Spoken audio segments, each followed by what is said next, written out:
that. Yeah. But with us now, Republican Congressman Darrell Issa. He's the ranking member of the House Oversight Committee, and he's asking, when it comes to these czars, where's the oversight? So, sir, thank you so much for coming.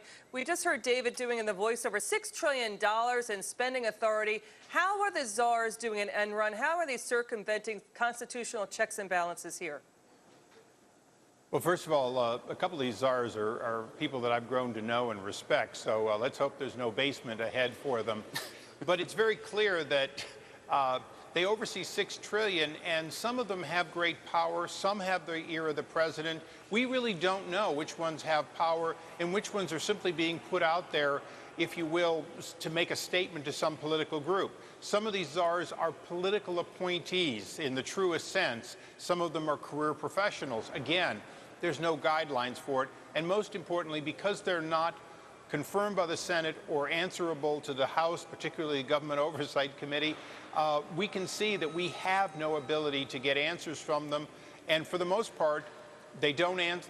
They ask to speak before us when they want something, and they don't answer our inquiries unless they feel like it, which is almost never. Yeah, and because they're not confirmed, of course, issues about conflict of interest are not really addressed because they're appointed. Now, one of those who was really the target of these conflict of interest charges was Steve Ratner, who within this hour we learned is stepping down as czar. But we should remember, not only were there questions of conflict of interest, he's the guy who actually pulled the trigger on Rick Wagner at GM. He's the guy that strong-armed, apparently, a lot of those bondholders, the Chrysler bondholders. Is this a guy who is a representative of one of those czars who simply has too much power? Well, I think it's a good example of the inappropriate use of a, quote, czar. One of the other things that our committee is interested in is that if you look at the White House website and you try to find out how much these czars get paid, what you discover is that almost all of them are off budget, meaning you've got to go dig down and find out where they're being paid by some committee. Alan Burson, for example, the border czar, he is technically an assistant secretary well down the hierarchy of Homeland Security. So if he's a czar, why is he answerable several levels down? We don't know. And that's one of the challenges.